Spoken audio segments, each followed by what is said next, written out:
I can't stress this enough. It's all about getting the right phone number. For those of you who do cold calls, Mojo or Vulcan 7, right? You're calling Expire, you're doing circle prospecting. You know the pain. Actually getting a correct phone number, good luck. I mean, 85% about, maybe 85 to 90% won't even answer the phone. And then when they do answer the phone, they say, is this the owner of 123 Elm Street? They're like, no, how'd you get this number? So you have to slog through all those to find a phone number of someone that actually answers, either the owner of the property. How to update missing phone numbers and mailing addresses. Do we all understand that the best way to do it is manually? You're going to have to go and ask. You should probably have a reason that you're starting a newsletter. And I would probably start with your past clients. I would start with your friends on Facebook, and I would start asking them and reaching out to them and working it and starting to build the spreadsheet, if you will, manually, those best contacts. The second best way is to look at missing phone numbers and mailing addresses from a third-party database. This is done. The best way to do it is manually one by one, by hand. Again, you can hire an assistant to do this for you, but it will not be as accurate. So there's many of these services. I'm just going to give you a couple.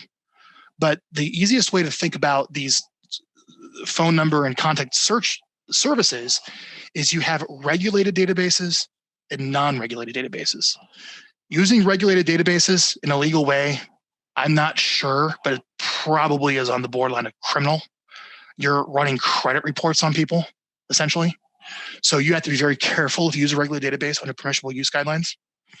Or you have non-regulated where have fun. The regulated stuff is better. Non-regulated stuff is not as good. So I want to divide those two. So Spokeo is a good place to try. Skip Genie. Sign up for this. This is another one here that you can use and sign up for. But the problem is the data may not be accurate.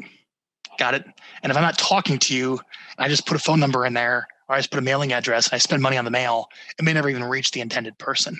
Whenever you pull data from a database that's a regular FCA, you have to have a permissible purpose. And there's a whole bunch of definitions under here of exactly what that is.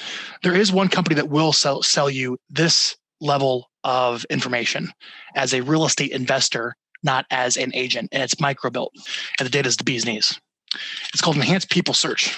My recommendation to you is if you want to see where you can go to get FCRA regulated phone numbers and mailing addresses, I would give Microbuilt a call and tell them that you're interested in the skip tracing option with their Enhanced People Search.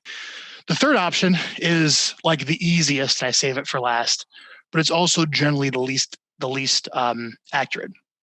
It's just a batch append. You literally just take your list, okay, whatever you got, and you upload it, okay, and then you download it, and they put next to it phone numbers and mailing addresses. That's it.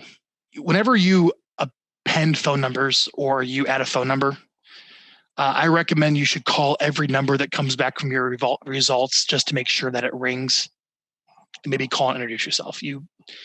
I wouldn't just call to see if it rings and hang up, but I would just call and see if it actually works versus like being a fax machine or a number. That will verify the phone number. It's actually good. There are also phone verification services that will do for this for you in bulk. That once you actually get your phone number list, how many of them actually work, you can run it through there.